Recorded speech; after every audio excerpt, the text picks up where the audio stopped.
Bien, pour les salaires, on nous a donné des miettes. Pour les retraites, on ne parle même pas de la désindexation des retraites qui nous feront perdre beaucoup plus que la CSG. La CSG, il fallait l'enlever pour tout le monde. Voilà, en gros. Et enfin, il n'y a pas que ça. Il y a tellement de choses qu'on ne sait même plus par quel bout les prendre.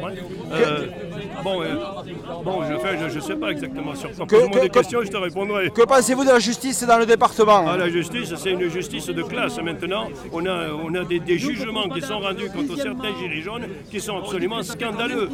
Vraiment, un gilet jaune qui était sur le rond-point nord, qui finalement ne manifestait de manière tout à fait pacifique, a été condamné à une somme très importante. Il a 12 mois de prison, dont 4 fermes, alors qu'il n'y avait aucune violence, rien du tout de sa part. Les gilets jaunes aujourd'hui sont jugés comme s'il s'agissait de casseurs. Et également, il y a une juste colère. On sait très bien qu'une personne qui est en colère ne réagit pas avec les mêmes codes qu'une personne qui est en pleine sérénité. Voilà. Alors donc, on les fait passer pour des casseurs alors qu'ils ne font que se défendre.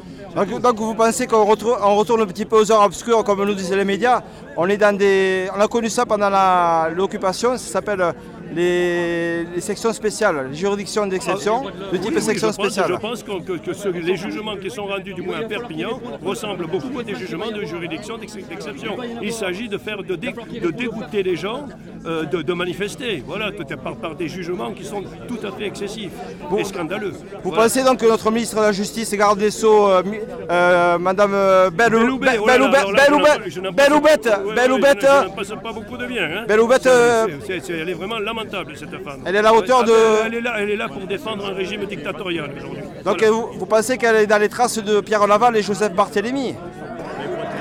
Les choses sont difficilement comparables, mais enfin, disons qu'au point de vue justice de classe, oui.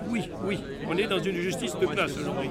Donc vous pensez que l'État qui est sous la botte des multinationales l'État, les élus, les membres du gouvernement combattent les classes sociales françaises. Bien sûr, mais ça crève les yeux. Il faut être aveugle pour ne pas le voir. Ne serait-ce que par la suppression de l'ISF. On est en train de nous enfumer à tous les niveaux. C'est pas pareil. Il y a des mouvements de capitaux qui ne sont pas taxés.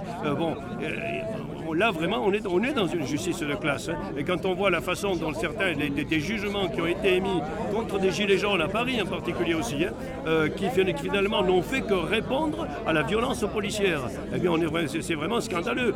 On les a traités comme si c'était des voyous. Voilà. Par contre, quand on a vu les gardes mobiles et les CRS taper sur des personnes âgées, etc., on a passé les images, mais sans commentaire. Quand monsieur Macron et M. Castaner vont féliciter les gardes mobiles et les CRS, eh bien, ils se gardent bien de parler des gilets jaunes qui ont été gazés alors qu'ils étaient tout à fait pacifiques.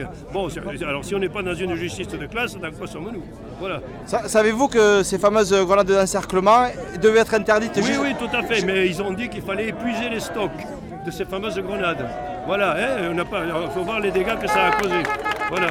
Je vous remercie. Je vous en prie.